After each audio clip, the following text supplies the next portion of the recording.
Muy buenas tardes, sean bienvenidas y bienvenidos a este programa denominado Foro Insigne. Les saluda el doctor Edgar Rodríguez, rector del Insigne Colegio Superior de Certificación. Y el día de hoy pues tenemos un programa muy interesante, un programa que espero que les resulte bastante útil, sobre todo pues a las y los empresarios, a aquellas personas quienes todos los días se dedican a este proceso de emprender, ¿sí? Nos acompaña el doctor Rafael García Pavón. Rafa, bienvenido. ¿Qué tal? Buenas tardes, gracias por la invitación. Buenas tardes a quien nos esté viendo o escuchando. Muchísimas gracias, Rafa. Como les decía, el día de hoy nos ocupa este tema relacionado con el emprendimiento, con las empresas, y más específicamente con el tema de la ética, ¿sí? Con el tema de la ética empresarial y la ética de las empresas turísticas.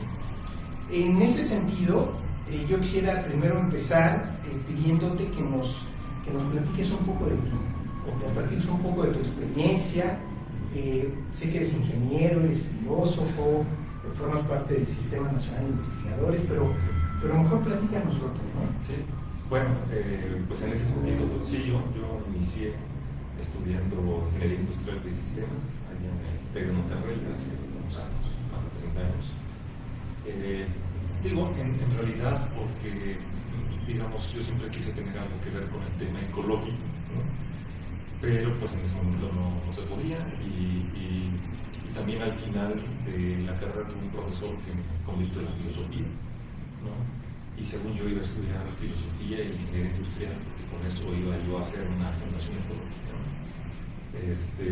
Pero bueno, esto claro, no para toda la vida, y estudié ingeniería industrial, pero al final de la carrera me volví a encontrar con este profesor, Javier Vilches, que en paz descanse, y volví a tener una intromisión a la filosofía, y ya la filosofía era demasiado fuerte, ¿no? Ya me di cuenta que mi relación con la naturaleza no era ni de biología ni científica, sino existencial. Entonces, pues en ese momento en el Inter, gracias al profesor, fui a un congreso a la Universidad Panamericana, que es sobre un autor sobre el existencialismo, y pues yo dije, yo soy de aquí, ¿no? Era un poco lo contrario al TEC, pues el TEC era, digamos, esta idea corporativa, un poco más masiva, y la UP en este entonces, pues era chiquita, un edificio colonial, ¿no? Y era como que todo lo contrario. Y pues me saltaron a estudiar la maestría en filosofía, y dejé para siempre la ingeniería, bueno, no para siempre, pero realmente no volví. Sí, bueno, no ha sido tu prioridad. No, nunca lo fue en realidad. En realidad, ingeniería industrial de sistemas tiene todo un elemento que se llama teoría de sistemas, que en el fondo es filosofía aplicada, ¿no? al management. La teoría de sistemas es una teoría, más bien una cosmovisión sobre la epistemología. Y bueno, estudié filosofía en la Panamericana, y al mismo tiempo di mucho tiempo clases empecé también con la vocación docente, y di clases de matemáticas durante 7 años, porque pues no podía regresar a mi casa sin trabajo. O sea, entonces empecé a dar clases, y al mismo tiempo me fui asistente de cátedra, como se decía entonces, en aquel entonces, estoy hablando del 95, recientes y recién creadas materias se llamaban valores en el ejercicio profesional, y que ahora es ética empresarial. Claro. Entonces, desde entonces empecé, y después hice doctorado en filosofía libre, y luego estuve en la NAU durante 20 años, y actualmente no terminé el ciclo en la NAU hace unos 4 años, y bueno, ya llevo 2 años con mi programa de investigación de profesor Juan. Y bueno, toda mi vida académica, por mi formación híbrida, pues está tanto en la NAU como en el TEC, y en la UP también. Siempre he dado docencia, investigación y proyectos de investigación financiados que tienen que ver con ética aplicada a los negocios, a las empresas, a la sociedad,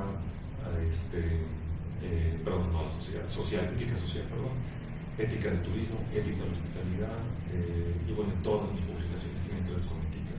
Y con la ética del cine, por cierto, también, ¿no? Sí, es un trabajo que también has venido desarrollando desde hace unos años. Sí, bueno, de alguna forma bueno, yo siempre digo que tengo 3 pasiones, ¿no? Mi esposa, la filosofía y el cine. Y alguna vez pensé que iba a ser cineasta, sí, claro. Pero no, o sea, la realidad es más clara en nuestras imaginaciones. Y bueno, desde que empecé mi trabajo docente, se me da fácil el juego, digamos así, de storytelling. Entonces tuve una facilidad de explicar filosóficamente películas para enseñar ética. Pero a través del tiempo, digamos, pues descubrí que hay toda una corriente filosófica del cine, que ya no solamente es ver el cine filosóficamente, sino entender al cine en sus imágenes como forma de pensamiento. Entonces ya desde hace 10 años vengo desarrollando eso, y hoy por hoy mi proyecto es entender cómo el cine es una forma de pensamiento ética del futuro.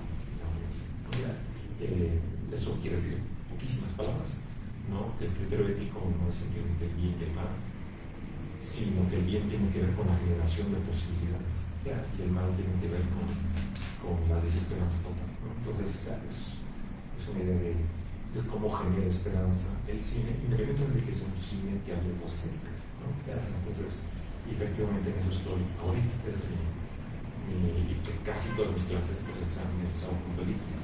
Entonces, pero bueno, eso es. Pues en otra ocasión te invitaremos para que nos hables acerca de la ética del cine, que es un tema también apasionante. Pero hoy nos ocupa hablar acerca de la ética empresarial, de la ética de las empresas turísticas. También te preguntaba yo, ¿formas parte del Sistema Nacional de Investigadores? Sí, todavía tengo el nombramiento del SNI nivel 1, que por tercera vez, o sea, ya llevo desde 2000, creo que ha sido 2010, fue mi primer nombramiento, efectivamente con todo este trabajo de ética, filosofía, cine, ¿no? Entonces, y bueno, y todo, justo ahorita tenemos algunos proyectos y pues estamos en eso todavía. Sí. Y, bueno, también soy miembro de la Sociedad de Estudios Kierkegaardianos, que es de filosofía existencial. Claro. ¿No? Y bueno, también estoy en 3 grupos de investigación, uno con los de Valencia sobre personalismo fílmico, con la UAM y otras universidades sobre la cuestión de la imagen. Y en Estados Unidos, en el Centro de Estudios de Kierkegaard, soy miembro del Advisory Board Internacional, ¿no? Del Consejo de los Consejeros Internacionales, y también de algunas revistas académicas. Tú tuviste la oportunidad también de asistir a un congreso internacional hace poco, ¿no? Sí, bueno, el año pasado. Un congreso mundial, ¿no? Sí, el año pasado fue por la 4ª o 5ª vez desde que empecé mi carrera docente filosófica, desde el año 98 fue la primera vez que fui, a lo que es el Congreso Mundial de Filosofía, ¿no? Que lo realiza la Federación Internacional de Sociedades de Filosofía, que integra todos los niveles de filosofía del mundo y se hace cada 4 años en algún lugar del mundo. Pues el año pasado fue en Roma.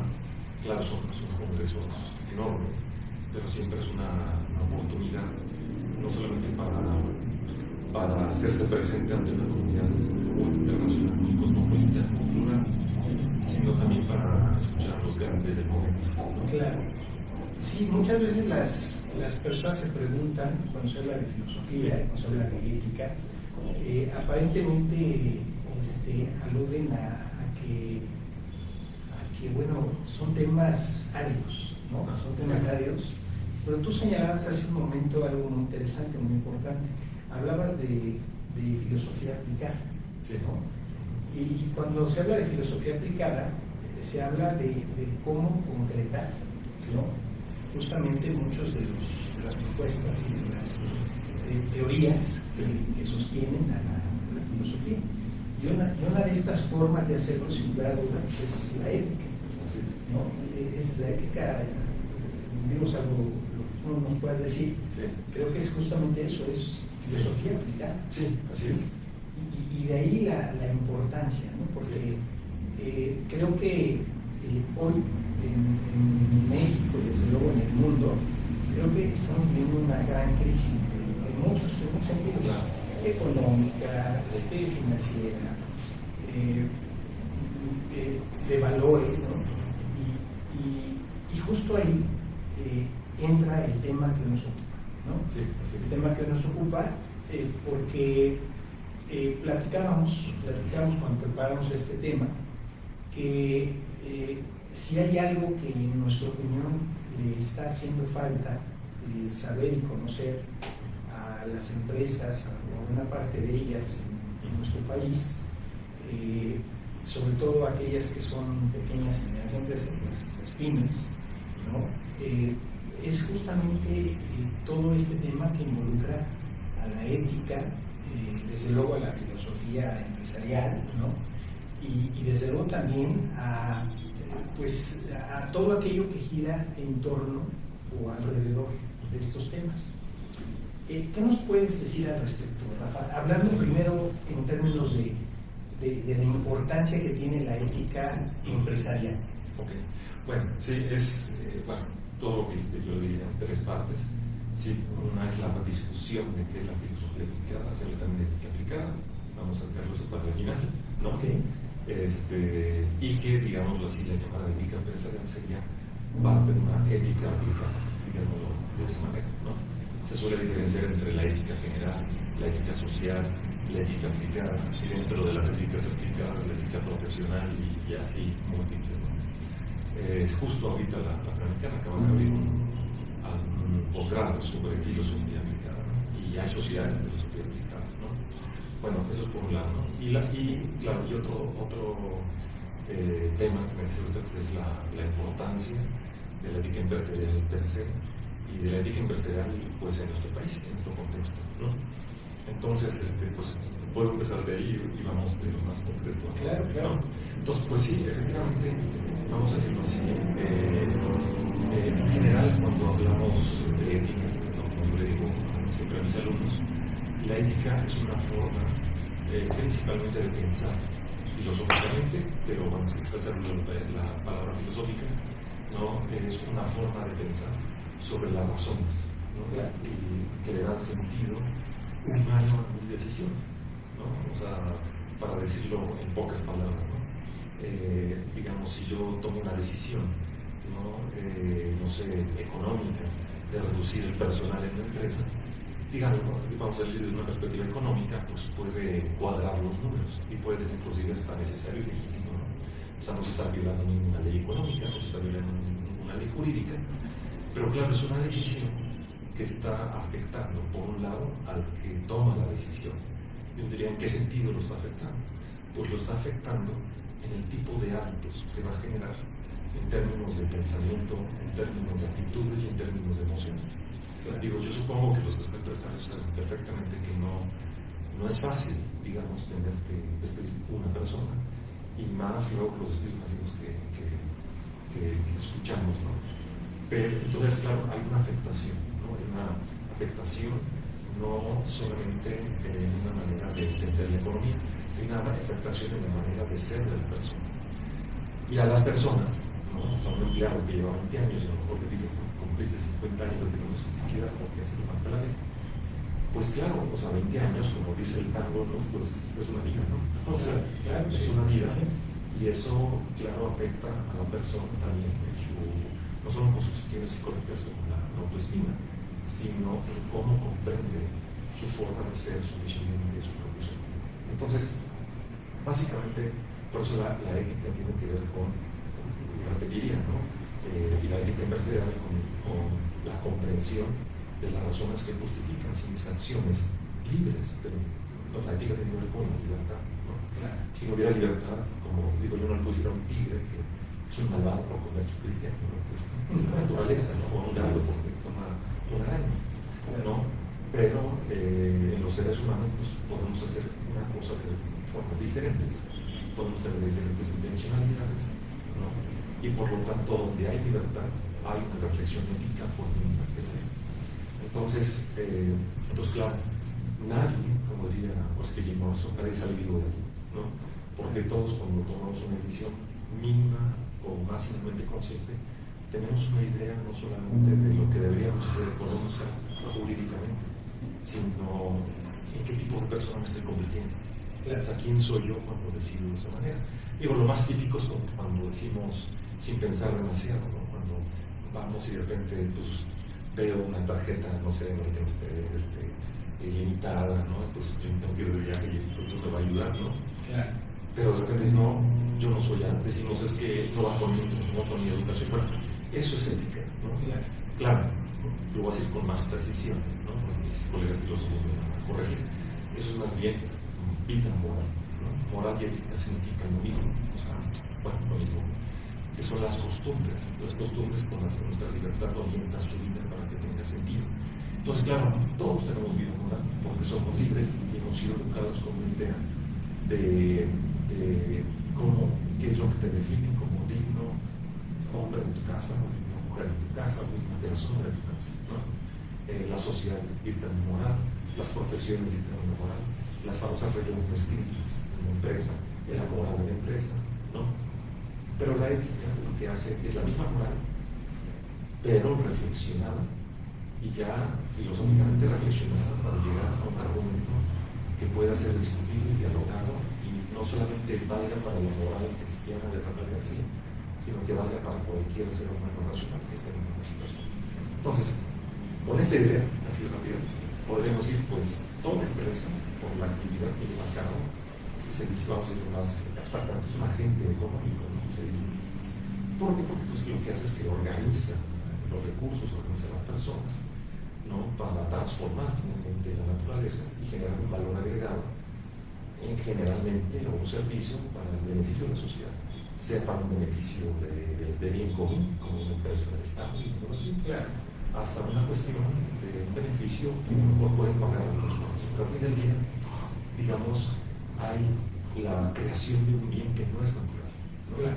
Y al día de hoy, entonces en ese sentido, las decisiones que toman las personas, desde qué concepto tengo de empresa, qué políticas utilizo, cómo me organizo, cómo vendo, cómo me comunico, van determinando no solamente qué tipo de personas son los que trabajan ahí, sino a la empresa como persona. O sea, qué tipo de empresa es esa. Entonces, por poner un ejemplo muy rápido, la única experiencia que tuve en una empresa, bueno, con empresas de muchas universidades, pero trabajé algún tiempo en Danone en México. Por ejemplo, Danone en México claramente tenía una política de que los menos dueños cada mes estaban en México, ¿no? Y toda su, digamos, y toda la cosmovisión, la higiene, los valores de higiene, los valores sociales, porque había valores religiosos también que respetaban, o sea, los pregonaban los propios dueños. Entonces había una especie de, como dicen por ahí, los valores nos enseñan, pero los valores se arrastran, ¿no? O sea, si yo soy ético, pues lo podemos hacer, ¿no? Entonces, en ese sentido, entonces, desde ese punto de vista, digamos, la empresa es inherentemente ética. Ahora, ¿por qué dices que estamos en crisis? Porque a pesar de que esto es casi por sentido común, ¿no? Pues, o tenía que ser por sentido común, ¿no? A través de la historia que le da económica, en la que se configuran las empresas y sobre todo, digamos, cuando surge el liberalismo económico, desde el siglo XVIII, y se va instalando a través del capitalismo y la globalización, etc., pues hay esta famosa idea de que al fin del día la empresa tiene como prioridad generar rentabilidad. Que eso es innegable, ¿no? O sea, si yo voy a hacer negocio y no negocio, pues para qué lo hago, ¿no? Claro. Pero al hacer eso, digamos, hay una teoría económica, que es la famosa teoría de los Chicago Boys, ¿no? que es el liberalismo más, o el liberalismo más, no quiero sonar como gobierno, no, el liberalismo más duro del término salvaje, en la cual pues cualquier cosa está justificada siempre y cuando la empresa pueda seguir siendo rentable, ¿no? Entonces, claro, eso a la larga pues ha traído muchas consecuencias a largo plazo negativas, ¿no? Digo, pongo un ejemplo de miles que puede haber, y miles que están a la mano, ¿no? Pero hay un ejemplo clásico, de negocios, de Lee Iacocca, el famoso Lee Iacocca, que fue el que hizo el Ford Mustang, ¿no?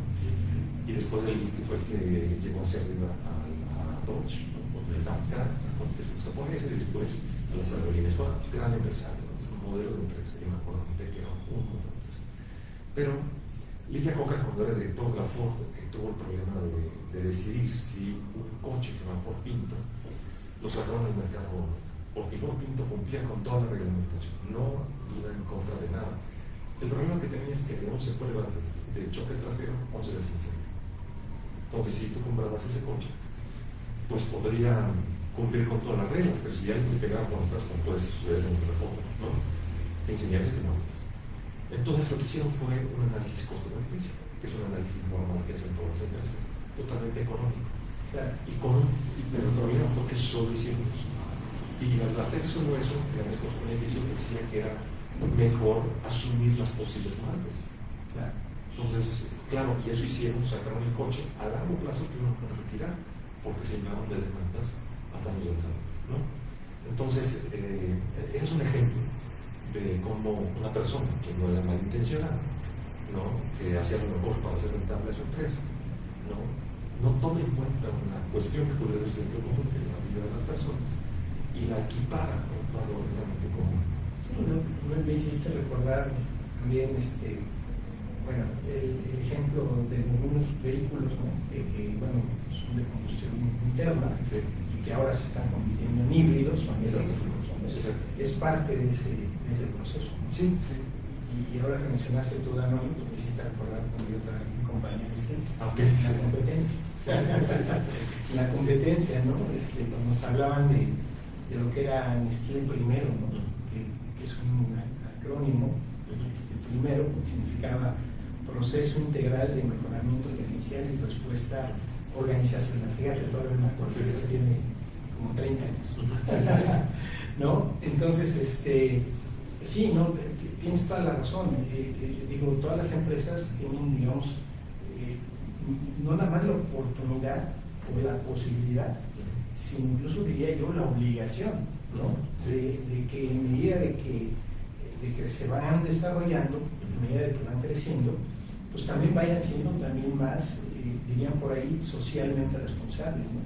En otras palabras, éticamente responsables, ¿no? Sí, así es, o sea, como lo dices, lo que el día de hoy se genera como empresa socialmente responsable, empresa familiarmente responsable, empresa de mejores prácticas, todo eso nace precisamente de los propios empresarios en sus empresas que se dan cuenta que no pueden seguir bajo la misma filosofía, digámoslo así, de este neoliberalismo capitalismo salvaje, porque a la larga eso lo que va a generar es incompetencia.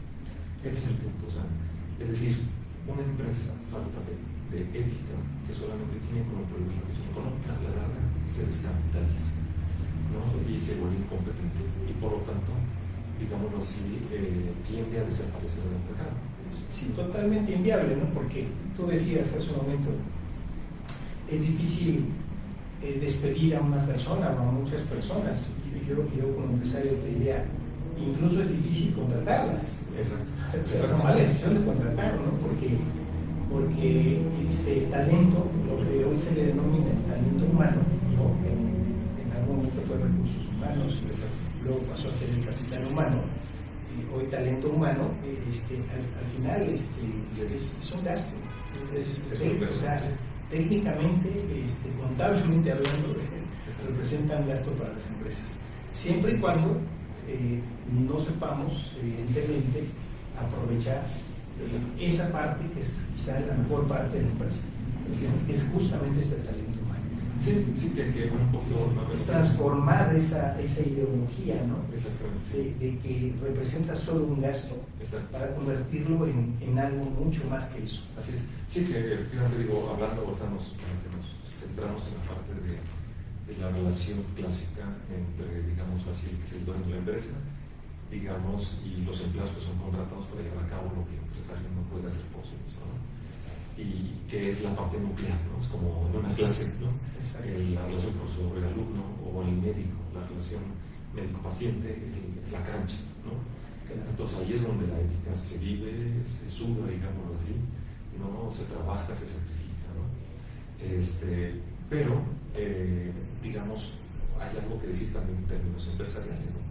Que, como dices, es cambiar la mentalidad de que las personas son gastos y más bien lo que hay que pensar es que las personas, digamos, son fuentes de capacidades, ¿no? En economía es un poco lo mismo, no es lo mismo ver la economía como asistencial, te doy, qué bueno que me das mi subsidio, claro, a decirte de un subsidio para que tú generes las capacidades para tener este proyecto de vida que de alguna manera desean.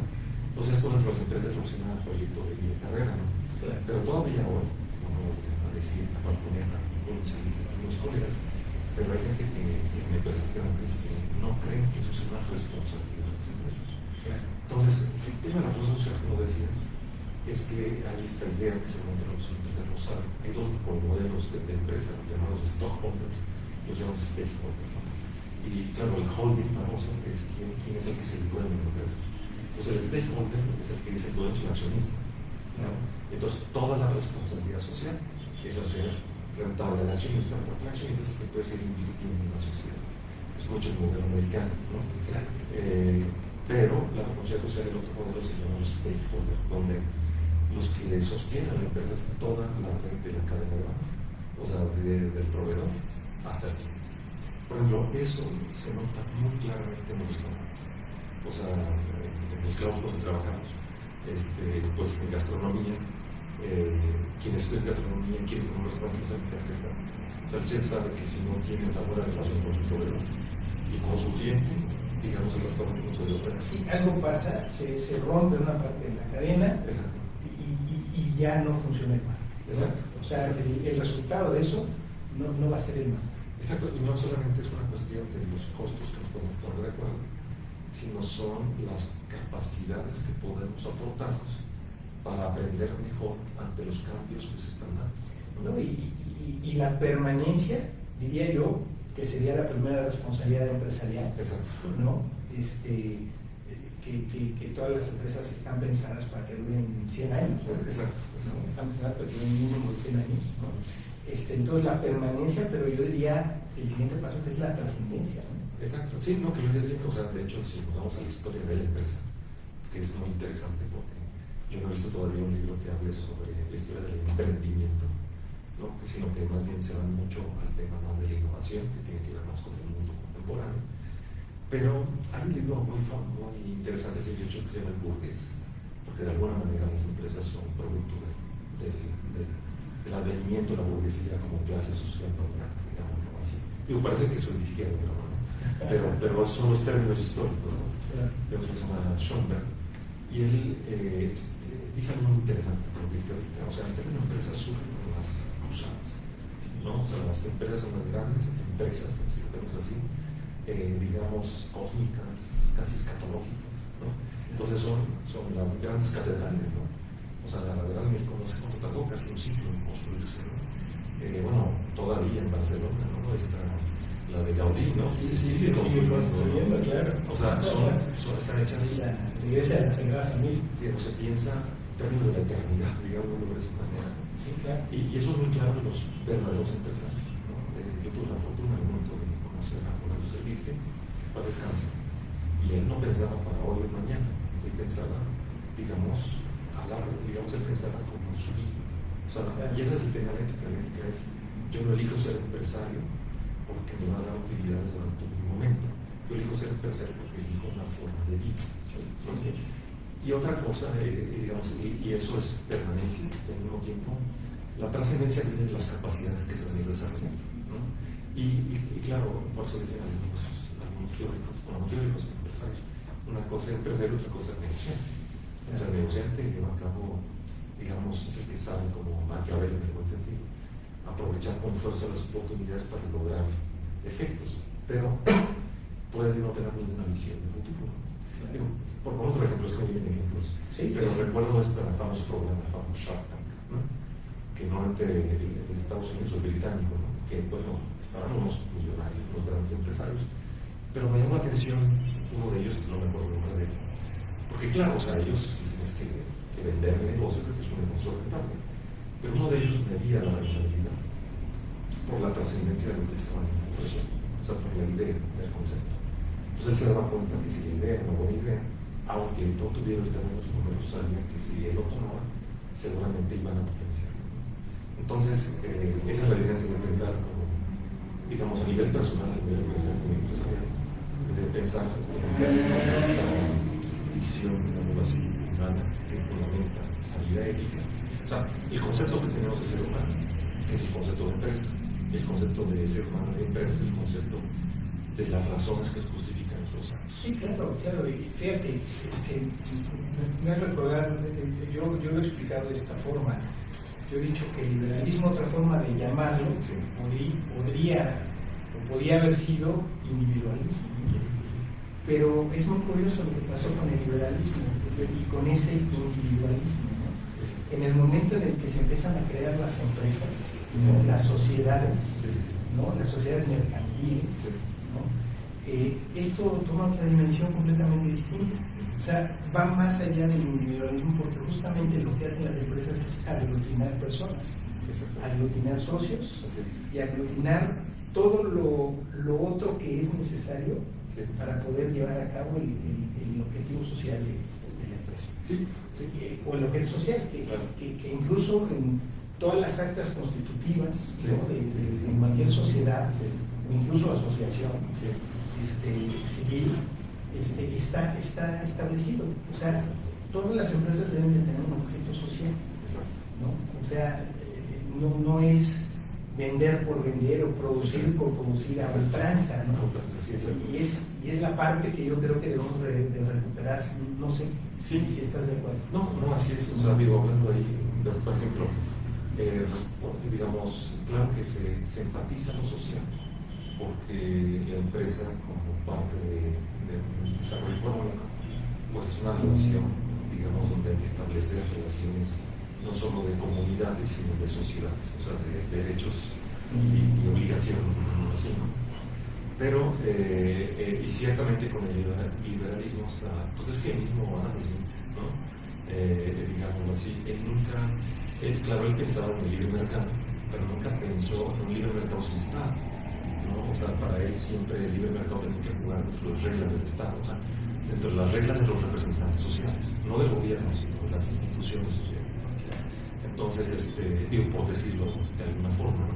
O sea, las instituciones sociales serían los representantes del bien común y los garantes del bien común. O sea, el bien común no es el bien de la mayoría, es el bien que todos consensuamos que requerimos para vivir, es como derechos humanos, ¿no? Entonces, y claro, lo que Adam Smith simplemente decía, bueno, no simplemente, pero establecía, es que la generación de valor agregado de riqueza es un bien social y es parte del bien común y funciona mejor si lo dejamos a la libre de matar, para decirlo muy simplemente, no es nada así, ¿no? Pues por eso, ciertamente, por ejemplo, fue interesante como en Estados Unidos, cuando fue la Guerra Fría, resulta que las empresas liberales capitalistas americanas eran más socialistas, ¿no? Que algunas empresas socialistas, ¿no? Que donde surgieron todas las prestaciones sociales y todo eso, ¿no? Entonces, y también el término responsabilidad social, ¿no? Entonces, el término responsabilidad social también surge un poquito por esta crisis, pero surge más en el momento que se acaba la Guerra Fría. Porque al acabarse la Guerra Fría, pues ya los que son muy capitalistas pues no tienen el contrapeso. Claro. Y entonces medio se despepita, digamos, en palabras coloquiales, es cuando surge el liberalismo con esta fuerza de igualar la riqueza del Estado con la riqueza del libre mercado, digamos, representado por las commodities de las bolsas de valores, que es lo que no puede hacer, porque los que saben finanzas saben que el bien común no puede ser un commodity, ¿no? Bueno, en fin, entonces el asunto es que entonces a partir de ahí dicen, no, a ver, pues empezamos a analizar de eso, aunque el Estado no se lo pide, digamos, tiene un efecto en la sociedad, y no solamente en la sociedad con sus bienes, su parte física, sino la parte psíquica y la parte espiritual. Pongo un ejemplo ahí, un documental, bueno, por ejemplo en México de las maquiladoras de son muchos los feminicidios de los que se habla, se dice fue por cuando se van las maquinadoras, ¿no? Es decir, kilometrajes llegaron y configuraron una sociedad, se van y desconfiguraron la sociedad, sin ninguna responsabilidad. O en Estados Unidos hay un documental muy famoso que se llama Roy y yo, que es un personaje que va a buscar en ese entonces, fue en los años 80, va a buscar al Chief Executive Officer de la General Motors, porque con la competencia japonesa sacó las empresas de su lugar de origen en Estados Unidos, Production Field, y las iba a poner en México, ¿no? Estamos hablando de la época de Reagan. Y claro, él filma todas las consecuencias sobre la comunidad: desempleo masivo, alza de criminalidad, y además las tonterías de los gobiernos locales a través de puros paliativos para regenerar a la sociedad, ¿no? Entonces, que es un poco lo que pasa también en otros países, no voy a decir nombres ni lugares, ¿no? Pero a veces lo que una comunidad requiere para progresar, pues no es que la asistas, y no solo que estén en un momento de urgencia, sino que tengan la infraestructura, las capacidades, las oportunidades, los derechos jurídicos, para que pueda generar sus capacidades empresariales. Y por eso es tan grande el tema del narcotráfico en México, porque pues en Guerrero se podría producir mucho, pero yo conozco alumnos de Guerrero que tenían pequeñas empresas y nunca más pudieron progresar porque pues, con los extorsiones no te trabajan, ¿no? Sí, claro. Entonces, si no fuese todo, entonces vamos a decirlo así, la responsabilidad social es una responsabilidad sobre todos esos efectos que atañen directamente a la empresa y que van desde la sustentabilidad a la sostenibilidad. Ahora, ya la responsabilidad social, digamos así, debería ser algo ético, ¿no? Me refiero. O sea, debería ser algo de lo que te sientes obligado por la propia constitución de tu empresa. Pero los que hablan de esto, hay algunos que solo lo hacen porque los obliga la ley, o hay otros que lo hacen simplemente porque pues, tienen que tomar un consenso. Pues hay como 3 niveles de responsabilidad, que son 3 niveles de conciencia ética. Yo hago las cosas porque me manda la autoridad, o yo hago las cosas porque tengo un par que me exige que consensuemos. Pero lo ético es cuando la empresa dice que nosotros somos una empresa de salud y la salud no es negociable. No, es negociable los precios, la inversión, pero no es negociable la salud. Entonces, hay un ejemplo famoso de la empresa American Company, el famoso ejemplo de Johnson & Johnson. Es muy conocido que cuando Johnson & Johnson tenía el Tylenol, que mercadológicamente el producto estrella, y por alguna razón, por un sabotaje que tuvieron, pues estaban envenenando a la gente. Entonces el chief ejecutivo de ese entonces, sin pensar 2 veces, retiró el producto, asumiendo las pérdidas o costos de calidad. Y el día de hoy hay empresas que no puedes pasar eso y literalmente les vale, ¿no? Entonces, claro, ahí hay una diferencia, ¿no? Una empresa ética y responsable socialmente, éticamente, tendría que ser una empresa que no solamente se siente responsable y obligada porque la ley o la sociedad se lo pide, sino porque su concepto de empresa lo implica como una obligación inherente, no para las personas que se van a desarrollar. Digo, es como cuando uno elige una profesión, ¿no? Claro, yo le digo a mis alumnos, si yo elijo ser profesor, la universidad no me tiene que obligar a preparar para eso. Es una obligación inherente en el ejercicio. Sí, no tenía por qué estar diciendo, el profesor ya preparó su clase. No, es una decisión inherente, ¿no? Sí, por supuesto. Entonces, claro, ahí digamos, vamos a decirlo así, los derechos y obligaciones de los proveedores, los clientes, los accionistas, ¿sí? Y los empleados que configuran el marco general de una empresa, no pueden reducirse solamente a los derechos y obligaciones contractuales, ¿no? Claro. No, sino tienen que ver con derechos y obligaciones del tiempo de vida, es decir, no solamente del tiempo cronológico, sino de las capacidades, la energía, las renuncias que están haciendo para estar ahí en ese momento dando un beneficio, no solo para la empresa, sino para la sociedad, ¿no? Entonces, digo, por poner otro ejemplo, ¿no? Es como los médicos, ¿no? Hay médicos de varios turnos. Por ejemplo, el ministro de Rumania, que trabajó como parte de un hospital de obstetricia, tenía varios turnos, pero de cuando en cuando tenían que darle 2 días de descanso forzosamente a la empresa, pero era por el desgaste que tiene ese tipo de profesión por los turnos. Si no se lo dan, pues no solamente estás incompetente, sino, digamos, se puede morir joven. Claro, sí, para decir, digo, de otra manera, ¿no? Pero es un poco así, ¿no? O los propios pilotos, ¿no? Digo, ahorita recuerdo el caso que está todavía en la mente mexicana, ¿no? Digo, no voy a ahorita, es un caso que hay que averiguar, ¿no? Que habría que estudiar. Para mí fue un caso ético, ¿no? Porque cuando se cierra Mexicana, no solamente se quebró una empresa de chambas, ¿no? O sea, yo diferencio entre chamba y trabajo, ¿no? Claro, una chamba puede ser cualquier función que podría ser inclusive una máquina, ¿no? Claro. Pero un trabajo es donde requieres capacidades calificadas.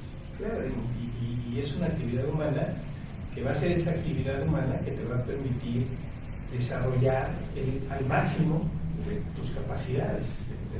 Pero además va a ser esa actividad humana que te va a dar los recursos suficientes, necesarios para poder vivir digna y decorosamente, ¿no?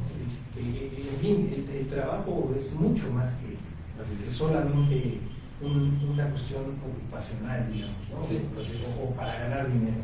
Sí, no, y también quería decirlo esto, porque ciertamente cuando uno dice esto, seguramente quien siente más el peso, porque lo he visto en mis clases, son los que tienen puestos directivos, ¿no? Se empiezan a sentir como responsables y culpables, ¿no? Pero yo lo que quería decir con esto es que la ética empresarial también implica corresponsabilidades. ¿Sí? O sea, entonces el empleado también tiene responsabilidades éticas ante la acción. Sí, es de arriba para abajo y de abajo hacia arriba y de un lado hacia el otro. Es horizontal y es vertical. Sí, porque si un accionista invierte tanto dinero en la empresa que tú estás empleado para dirigir, para mejorar las máquinas y lo utilizas en discreción, ¿no? Y lo utilizas discrecionalmente para otras cosas, aunque sea una empresa familiar, ¿no? Pues estás, digámoslo así, privando de un beneficio ético a la persona, como accionista. Entonces, digamos, entonces hay corresponsabilidades, ¿no? Digo, esto es lo que pasa a veces normalmente con los problemas, por ejemplo, el tema de seguridad es un problema sistémico, es un problema de corresponsabilidades, ¿no? Claro. O sea, no hay una responsable, sino hay una red que hay que cambiar, ¿no? Es que todos son responsables. O sea, primero el que comete el acto ilegal tiene quizá una responsabilidad, quizá la más importante, por haberse corrompido, por haber ido en contra de la ley, por haber llevado a cabo ese acto. Pero el que está obligado a investigarlo y a perseguirlo, si no lo hace adecuadamente, pues también tiene ahí una corresponsabilidad. Sí. Pero, ¿qué crees, Rafa? También las personas, las ciudadanas y los ciudadanos somos corresponsables. ¿Por qué? Porque ¿qué estamos haciendo? ¿No? ¿Qué estamos haciendo para evitar que esto ocurra? Claro. ¿No? ¿Qué estamos haciendo con respecto de la propia sociedad, de nuestra comunidad? Ya no digamos sociedad, para hacerlo tan grande, nuestra comunidad, ¿no? Sí. O sea, qué tan interesados, qué tan participativos somos a la hora de hablar. Exacto. Y de prevenir, ¿no? Claro. Todos estos temas. Ahí hay una corresponsabilidad social también muy importante. Entonces, lo que dices tiene todo el sentido. O sea, no es solamente la autoridad y no es solamente el que comete el delito, vamos a llamarle así, sino somos todos. Sí, esa es la realidad. Así es, porque a veces lo que puede malinterpretarse como la ética sobre todos estos niveles, pues parecería que llega un momento en que un empresario puede decir, oye, pero si tengo al SAT de este lado, tengo a este lado, pues ¿cómo le da? ¿No? Y claro, hay circunstancias que si uno no mide la corresponsabilidad, pues casi le estaremos exigiendo al empresario que tenga un acto de heroísmo ético, ¿no? Claro. Y claro, hay momentos en que eso va a ocurrir, ¿no? Sí. Pero en realidad no debería de ser así, ¿no? Porque es muy fácil descansar en los héroes, ¿no? Como ciudadanos, ¿no? Pero fíjate que aquí lo interesante, Rafa, es que si nos preparamos, si tomamos las riendas desde el principio, esto cada vez va a ser más fácil, cada vez va a ser más llevadero, cada vez va a constituir más una oportunidad, una posibilidad, más que un problema, ¿no? Y de eso se trata el compartir esta información con quienes nos están viendo, quienes nos están escuchando, porque uno de los propósitos de hacer o de llevar a cabo esta charla es justamente ofrecer un servicio que tiene que ver con, primero en un primer nivel, en un primer momento, con un curso que va a estar dirigido a las empresas, en este caso de cualquier tamaño, pero bueno, es obvio que en un país como México, como nosotros, la mayor cantidad de empresas que existen son las pequeñas y medianas empresas, las pymes. El 80% de las empresas que hay en un país como México, como nosotros, son pequeñas y medianas empresas, son pymes. Entonces, está fundamentalmente dirigido a estas empresas. Este curso, digo, hablo de las empresas, pero en realidad va dirigido al talento humano que las integra, ¿no? Que integra estas empresas. Les vamos a hacer llegar próximamente información acerca de este curso que estamos preparando y que tiene que ver con eso, con la ética empresarial, ¿cierto? Sí, que efectivamente lo que dices, digamos, alguien puede preguntar cómo enfrentamos esto, ¿no? Pues la respuesta está en que, digamos, es tan antigua como la ética de Aristóteles, ¿no? Digamos, la única manera de enfrentar eso es no, como decimos coloquialmente, no preocuparse, sino ocuparse, ¿no? Sí. Y el ocuparse significa desarrollar los hábitos que requerimos para poder actuar, digamos, de una manera más fácil, más natural, ¿no? No hay nada garantizado en este mundo, y con mayor discernimiento, con mayor criterio, éticamente en situaciones difíciles, ¿no? Y eso requiere primero, digamos, cambiar nuestra forma de pensar, empezando por cambiar nuestra sensibilidad. Entonces, lo primero es tener sensibilidad moral, tener sensibilidad ética. Lo segundo es comprender las razones éticas. Y lo tercero es empezar a estipular estrategias, digamos, para que esa sensibilidad y esas razones se conviertan en hábitos y por lo tanto configuren una cultura empresarial. Claro, es algo que lleva, yo te voy a poner un ejemplo, lleva un tiempo y es un compromiso, digamos así, general, ¿no? Porque si no, a veces los intentos lo que se queda es en hacer códigos de ética, pero como decía un amigo empresario, pues se vuelve grafitería, ¿no? O sea, pues sí, están las buenas intenciones, pero ¿quién las sigue, no? Efectivamente, Rafa, o sea, esta primera propuesta tiene que ver con eso, con la impartición de un curso que es finalmente una herramienta muy objetiva, muy concreta, para generar un cambio, una mayor y una mejor posibilidad. Una mayor disposición. Un mejor funcionamiento. Y tener las razones para después poder tener las herramientas, ¿no? Entonces, es decir, no podemos dar las herramientas si no hay ese cambio. Eso hay que decirlo claramente en ética, ¿no? Porque hay otro tipo de actividades, ¿no? Que a lo mejor lo que yo requiero es digamos, pero en ética, digamos, a lo mejor a mí me dan procedimientos, ¿no? El famoso compliance que hay ahora en las empresas, que las empresas no se meten muchas veces al tema del concepto, al tema de las razones, o las ideas.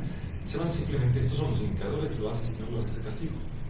Pero a la larga, si tiene su ayuda, es mejor algo que nada, ¿no? A la larga no cambia la forma de ser de la empresa, ¿no? Y a la larga, digamos así, simplemente es un paliativo, ¿no? Entonces, haciendo el proceso contrario, ¿no? Empezando con la sensibilidad, el cambio de mentalidad y la generación de hábitos sobre eso, pues es un proceso educativo mucho más de fondo, ¿no?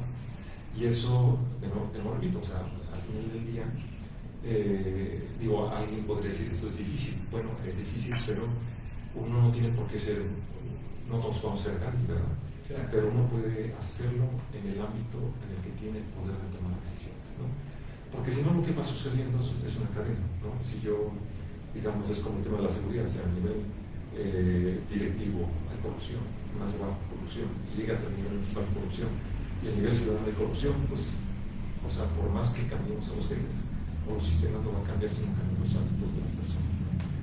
Entonces, es una labor precisamente, digamos así, difícil, compleja, ¿no? Pero que se puede hacer si se hace correctamente, ¿no? Porque, de nuevo repito, lo que a veces me ha tocado ver en las empresas es que se dan cursos de ética, cursos de ética, pero no hay un cambio en la mentalidad. Efectivamente. Entonces, al no haber cambio en mentalidad, digamos, no cambia la empresa, no cambia la sociedad, no va a cambiar la forma de ver las cosas, ¿no? Sí, y esto es algo que puede hacerse o puede no hacerse.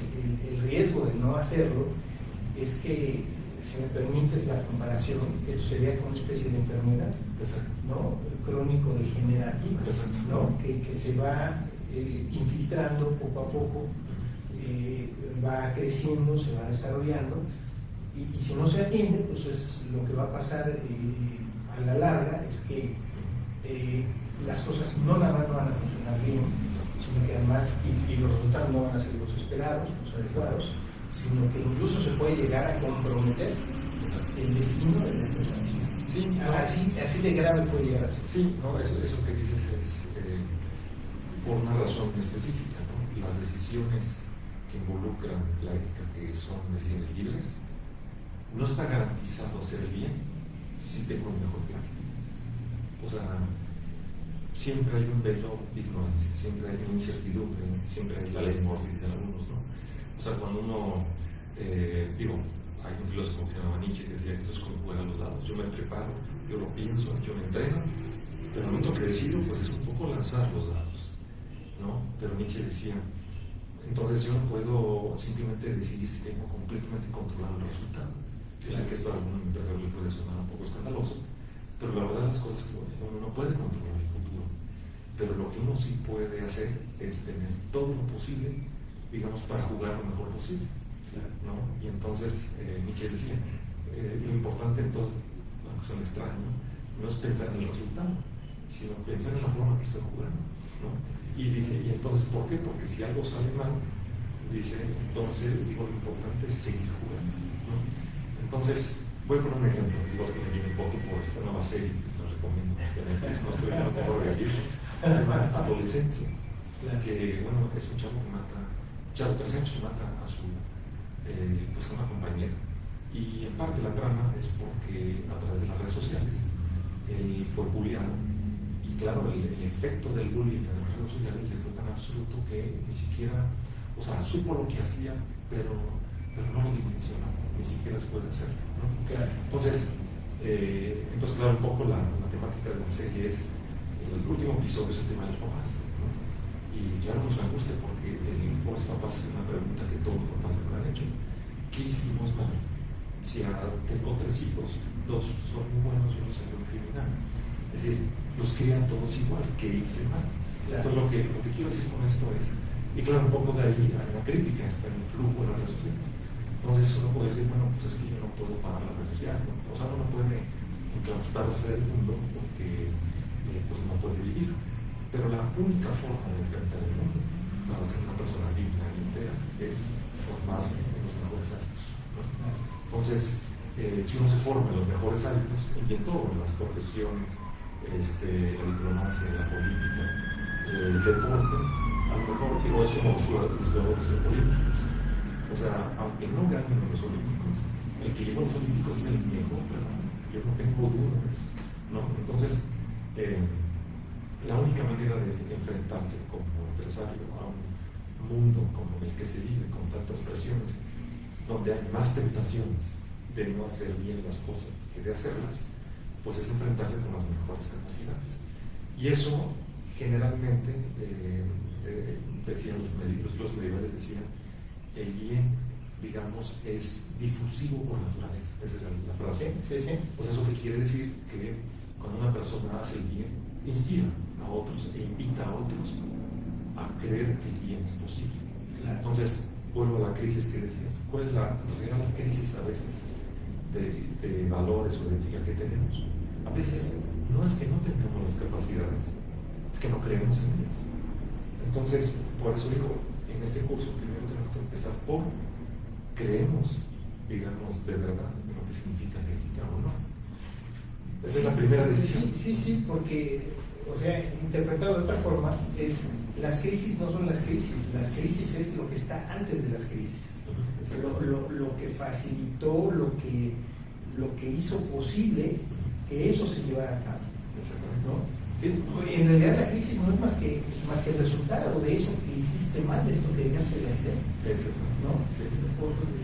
Pero casi nunca estamos acostumbrados a verlo de esa manera. Sí, porque vemos que la crisis es el problema. No, el problema no es la crisis, el problema es lo que estuvo antes de la crisis. Así es. Eso que era 100% prevenible, bueno, no sé si 100%, pero en alguna buena medida prevenible, atendible, y que se obvió o se desestimó, y no se atendió. Sí, que es como, por ejemplo, ¿por qué hay crisis de justicia en la ciudad? Principalmente porque hemos dejado de creer en los culpables de justicia. Claro. ¿No? Entonces, digamos, pero bastaría, no sé, respeto a los abogados, pero bastaría un buen abogado que hiciera las cosas, no debe ser de una institución pública, pero que uno volviera a creer. ¿No? Digo, a mí me acaba de pasar en el tema de los animales, y que la agencia funcionó bastante bien. Y de verdad, lo digo, yo creo que experimenté por primera vez en mi vida, es que dije, sí hay un compromiso por el beneficio público, ¿no? Entonces, claro, empiezas a creer, empiezas a disponer de tu parte y empiezas a interesarte por el tema, ¿no? Pero en la medida en que, digamos, entonces, y eso que dices, es lo que ya los teóricos de ética le llaman, en inglés, la slippery road, ¿no? El camino resbaladizo, ¿no? El clásico ejemplo es que, ¿qué tanto es tantito? ¿Qué tanto es una mentirita chiquita, no? Pero los teóricos dicen, lo que sucede, y sobre todo en una organización, es que un pequeño acto no ético, que parecería ser que no tiene grandes consecuencias, a lo largo va abonando el camino para que resuelva una bola y te resbales por ahí y después nadie va a parar.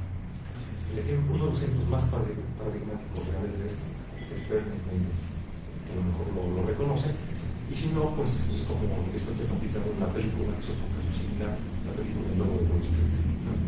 Que Madoff era una persona talentosa que estudió en Harvard o en Yale, fue el que inventó Nasdaq, o sea, el mercado de valores de la tecnología, pero fue el primer crimen financiero individual por más de 12 billones de dólares, o 22 billones de dólares durante 7 años. O sea, durante 7 años una persona engañó desde pensionados hasta JP Morgan por 22 billones de dólares y nadie se dio cuenta. Entonces, hay mucho documentales sobre esto. Él está todavía en la cárcel, ¿no? Y es una historia trágica. Y yo dice, ¿qué pasó con este hombre? ¿Cómo lo agarraron? Es que él se entregó, porque cuando él se dio cuenta, él siempre lo dice en el juicio, yo sabía perfectamente que lo que estaba haciendo no está bien.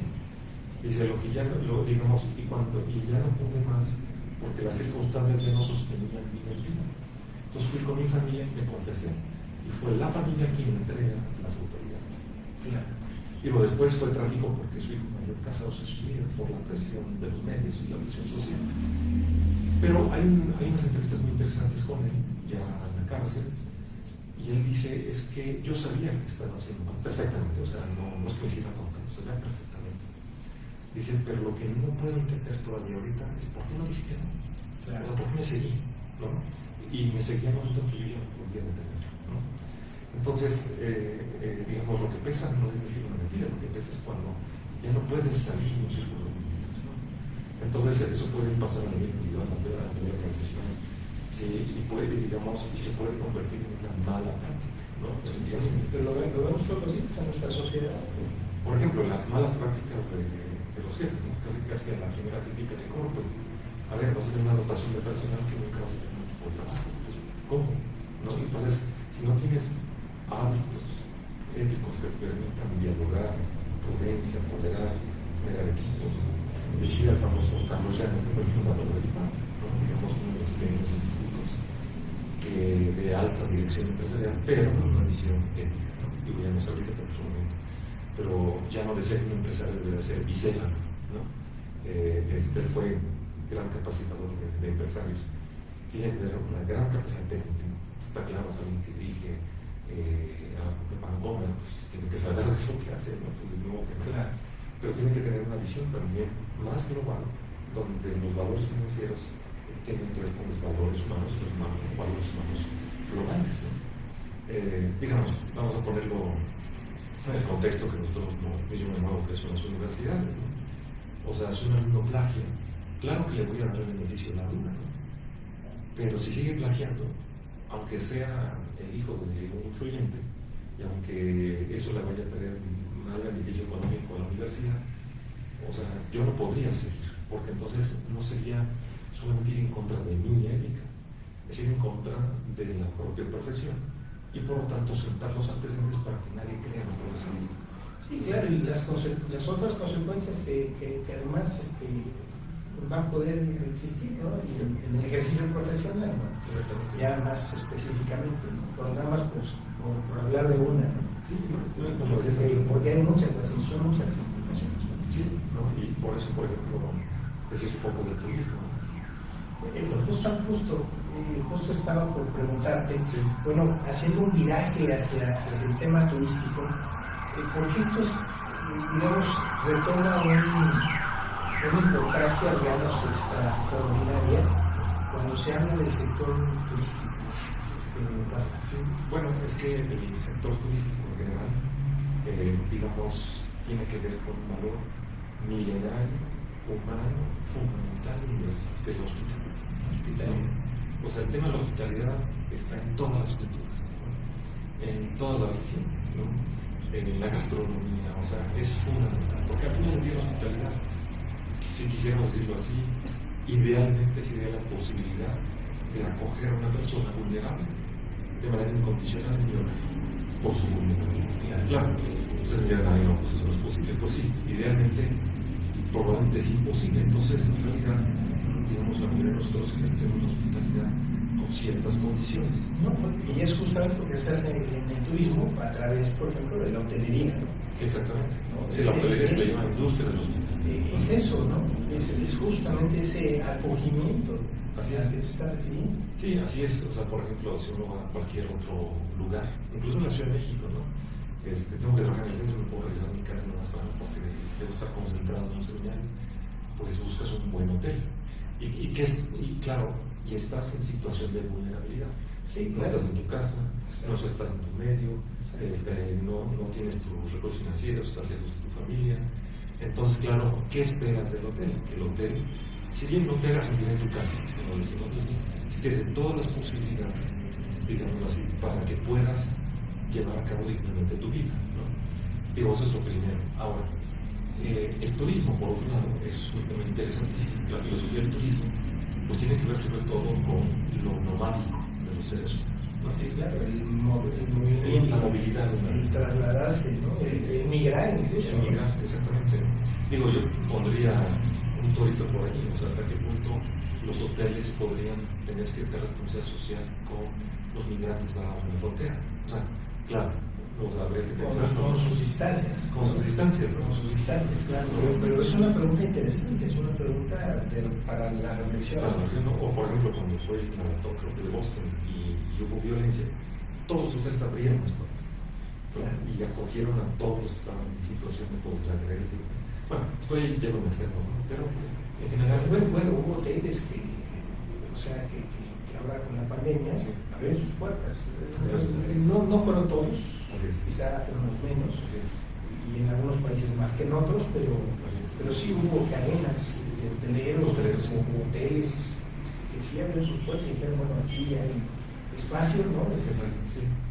Para tantas personas, un espacio más o menos controlado, pero efectivamente te lleva esto a pensar más allá, ¿no? Así es, ¿no? Y además el viaje, en un viaje por ser la razón que sea, de ocio, de entretenimiento, por salud o cultural, digamos, es un salir de tu zona de confort para llegar a otro lugar que no eres tú, ¿no? Es decir, el turismo es el acto por el cual yo me pongo en contacto con ese otro que puede inclusive escandalizar, o sea, viajar a Arabia Saudita, ¿no? Otra religión, otra costumbre, otra manera de pensar, otra comida. Sí, ¿no? Que incluso implica, vamos a pensar para las mujeres, ¿no? Exactamente. Oye, no puedes salir a la calle si no es con el velo, ¿no? Bueno, sí. Con la burka, ¿no? Exacto. Entonces, el viaje por sí tiene un elemento ético, digamos, tanto para el que viaja como para el que acoge, o para los servicios que permiten el viaje, que va desde el que transporta como el que recibe, digamos, como toda la parte jurídica. Sí, el alimentarte. El alimentarte. O sea, que no te enfermes, ¿no? No por viajar te estés enfermando. Exacto.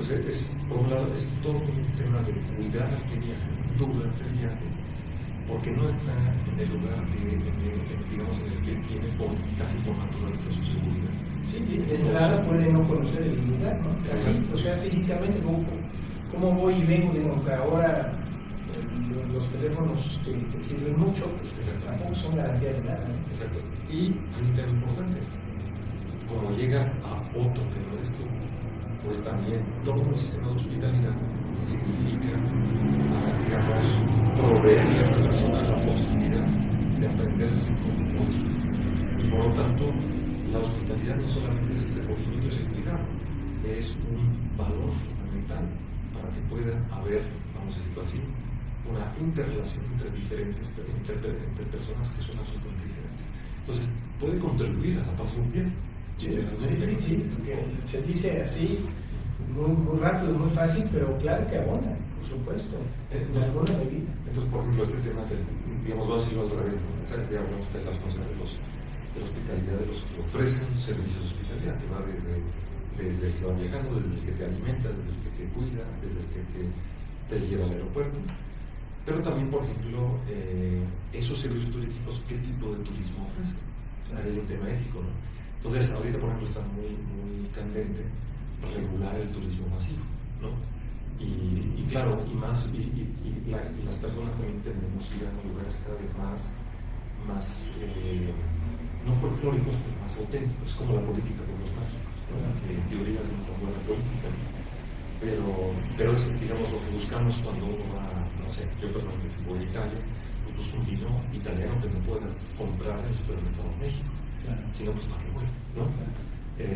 Digamos, si voy a Estados Unidos, pues por lo típico de Estados Unidos, si voy a Nueva York, o sea, uno va buscando al otro, eso es lo interesante, ¿no? O sea, uno va buscando conocer al otro, sea de la manera que sea, ¿no? Pero si uno en este servicio turístico, digamos, lo enfoca en un turismo masivo, donde esa posibilidad de conocimiento se convierte en una cuestión superficial, comercial, de consumo preferencial, tipo, perdón que lo digas, ¿no? Entonces, en realidad, el servicio turístico y el turismo no está generando hospitalidad, lo que está generando es la imposibilidad de la hospitalidad. Entonces es interesante, entonces empieza a haber hostilidad, ¿no? Hostilidad, es lo contrario, ¿no? Y dicen los teóricos que hospitalidad y hostilidad son etimológicamente la misma raíz, ¿no? ¿De qué depende? Pues depende de esta principio, ¿no? Entonces, claro, el asunto es, esto parecería obvio, inherente a quien lleva a cabo este servicio, pues también hay muchas decisiones que tienen que tomarse comerciales, administrativas, humanas para lograr esto, que implican decisiones difíciles, en donde hay situaciones éticas, ¿no?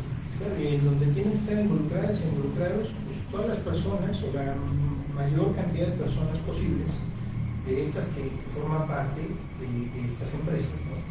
Que integran a estas empresas, ¿no? Entonces, la buena noticia acá es que, bueno, está esa posibilidad también de impartir en un primer momento, en un primer plano, este curso sobre la ética de las empresas turísticas, ¿no?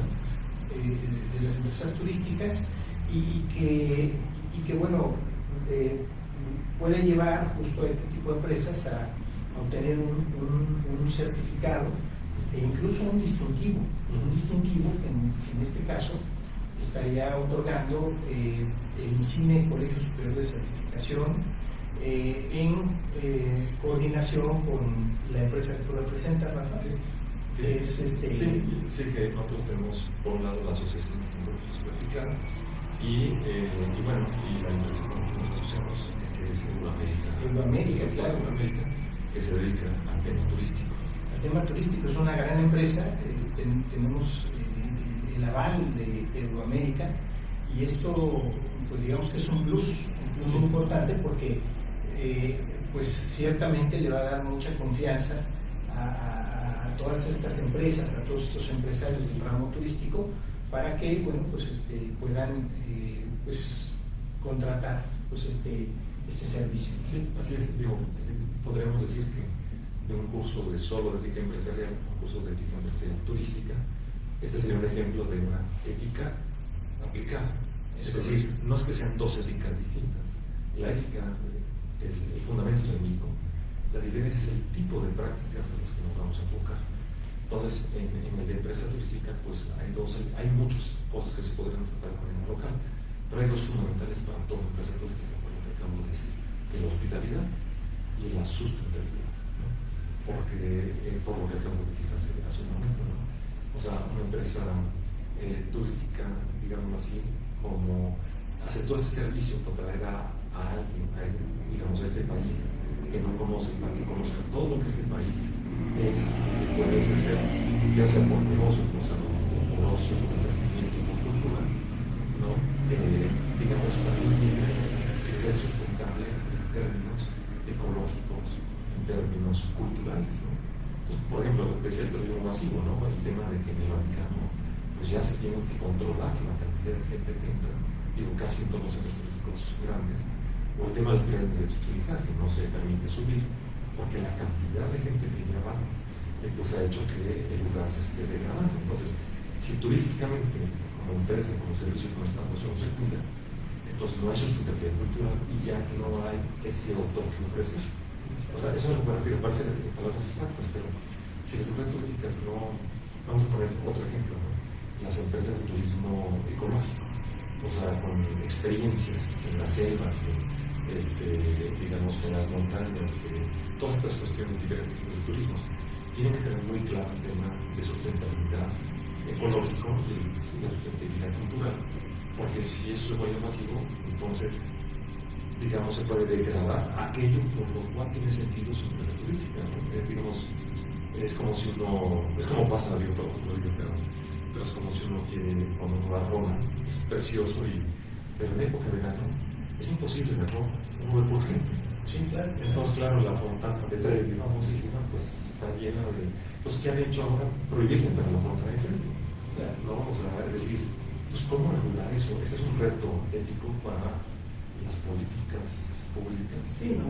O imagina que te venden un plan vacacional para visitar ciertos lugares de Europa, ¿no? En invierno, y pues, tú vas a disfrutar, ¿no? No lo disfrutas o vas y lo destruyes. Lo destruyes, ¿no? ¿Por qué? Porque ahora está lleno de nieve, cuando están quieres salir de las plazas, de los parques, de todas las instalaciones que hay en los lugares. Entonces, todo esto forma parte de este espectro, de esta dimensión que estamos proponiendo, que puede tener la ética empresarial y la ética de las empresas. Pues, sí. Así es, y conocer, pues, se supuso para sensibilizar, para determinar razones, para certificar también, para que eso más adelante, si como una empresa quisiera invertir, se puede hacer todo un trabajo de instalación de sus propias unidades éticas, claro, con las cuales ya pueden verlo de otra manera, digamos, porque no basta hacer una vez, hay que estar constantemente teniendo esa conciencia de generar, ¿no? Digo, no es lo mismo, pero es un poco como que por razones internacionales todos los hospitales de ahorita requieren un comité de bioética. Pero bueno, ahí fue por ley, ¿no? Claro. Pero claro, ya ahorita están más elaboradas, más desarrolladas, hay programas de bioética que han ido poco a poco apuntalando esas unidades de bioética a nivel hospitalario. Claro, el tema de la salud, vamos a decirlo, es como prioritario, ¿no? Claro. Pero no por eso es menos humano el tema turístico. Digo, tanto así que la Organización Internacional del Turismo pues tiene un código mundial del turismo, pero que eso lo estudiamos en el curso, estudiamos un poco el código, que está muy bien hecho, pero le faltan algunas cosas que habría que empezar inclusive a abonar a estas organizaciones. Claro. Sí, pues de eso se trata, ¿no? Esa es la propuesta, a grosso modo. Es justo lo que estamos sugiriendo, y me parece que llega esta posibilidad, esta sugerencia en un momento mejorable, ¿no? Porque justo hoy que se habla de estas crisis, de estas faltas de esta falta de oportunidades o de posibilidades, bueno, pues aquí hay una muy, muy importante que yo creo que va a abonar también de manera estratégica para que todo esto mejore, esto cambie, esto mejore, y como bien decía, puede llevar a estas empresas incluso a contar con un distintivo al final de todo este camino, que les permita, bueno, pues acreditar plena y fehacientemente que son una empresa éticamente responsable, ¿sí? Éticamente responsable, y bueno, esperamos muy sinceramente que pues este programa les haya agradado, les haya gustado. ¿Algo más que quieras mencionar, Rafa, antes de despedirnos? No, pues nada más, digamos, lo voy a decir de otra manera. No, evidentemente todos estos caminos son caminos que no son fáciles, que son largos, que implican esfuerzo, que implican inversión, pero son duraderos, ¿no? Entonces, y a veces por no atender lo que es duradero, ¿no? Terminamos simplemente paliando las cosas. Y el paliativo no puede durar, y cuando ya no dura, pues uno termina subordinándose a las malas prácticas de las circunstancias o de la sociedad. Entonces, como decía hace un momento, ¿no? O sea, ¿cómo podríamos, como en la serie de Netflix que mencioné, la única forma de que una persona joven de 13 años se enfrente a esta vorágine de las redes sociales es la constante sensibilización, la constante reflexión y la constante práctica de hábitos que le den el carácter socializar. Pero nadie garantiza que alguien elija mal en su vida, ¿no? Claro, claro. Pero esa es la única forma de enfrentarse, no cancelando las redes, sino teniendo los hábitos y la sensibilidad para discernir personal y organizacional y socialmente, digamos, lo bueno de lo malo. Claro, para justo ampliar y fortalecer esas redes. Sí, porque si no pasa, perdón, pero es que son temas apasionantes. Pero lo decía claramente una gran filósofa de Hannah Arendt, fue una gran filósofa que estudió por qué surgieron los fascismos, la dictadura, los totalitarismos, hablando sobre todo de los nazis, ¿no? Y ella tiene un libro que se llama Ayman en Jerusalén, donde analiza el caso de Ayman, que era como el gerente regional de la solución final, ¿no? O sea, los campos de concentración. Y lo que ella dice, hay una película que se llama mucho sobre Hannah Arendt, que es de lo reciente.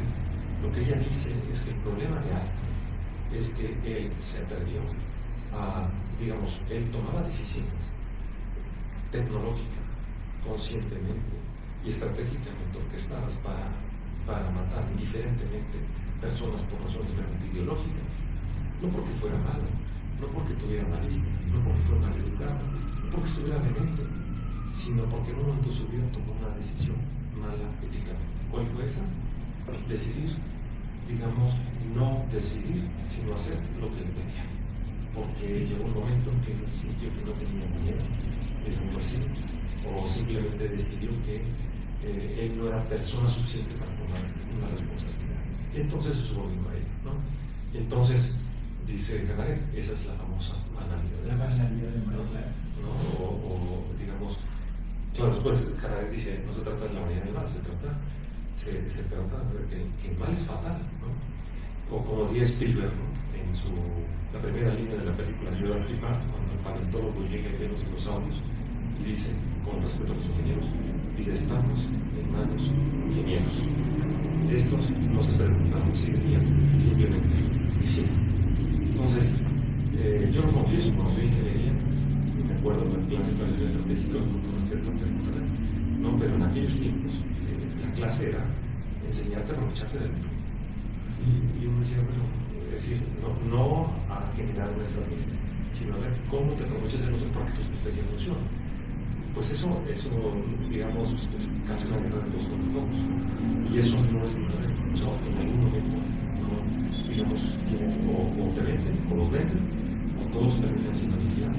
Sí, porque acabas por destruirte, ¿no?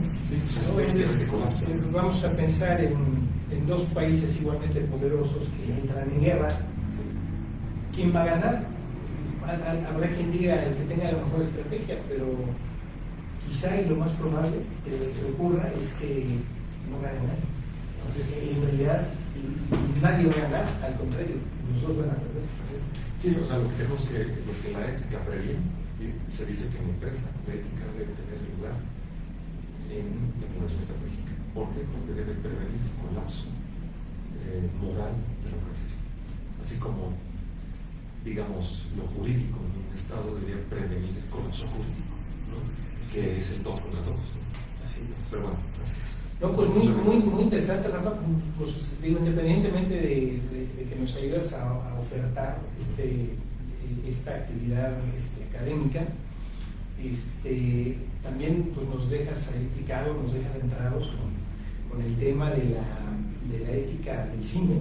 Espero que en algún otro momento vamos juntarnos para conversar acerca de la ética del cine. Y también de otro tema que es no menos importante e interesante, que en México todavía pues, no acaba de definirse, por regularse, que es el tema de la ética de la inteligencia artificial. Yo propongo por lo menos esos otros dos temas para un futuro no muy lejano. Y bueno, quienes estén interesadas o interesados en tomar esta actividad académica que tiene que ver con el curso de ética empresarial o ética de las empresas turísticas, por favor háganlo saber a través de nuestras redes sociales o a través del siguiente número de contacto, que es el 55 70 62 63 46. Ahí con mucho gusto les vamos a dar información al respecto, y si no, pues háganos llegar un correo electrónico o algún mensaje a través de WhatsApp. Con mucho gusto lo vamos a atender con la mayor oportunidad, con la mayor prontitud y de la mejor manera posible. No me resta sino pues agradecerte una vez más, Rafa, que has estado aquí con nosotros en Foro Insigne para pues hablar de este tema que no es un tema menor, es un tema de la mayor importancia, de la mayor envergadura, sobre todo en un momento histórico como el que estamos viviendo en México y yo diría en el mundo. Te agradecemos mucho, Rafa, te esperamos muy pronto, y a quienes nos están viendo pues les agradecemos el favor de habernos escuchado, de habernos visto, y les invitamos a permanecer en contacto con nosotros próximamente. Muchas gracias por el valor, la virtud y el conocimiento. Insigne Colegio Superior de Certificación. Buenas tardes.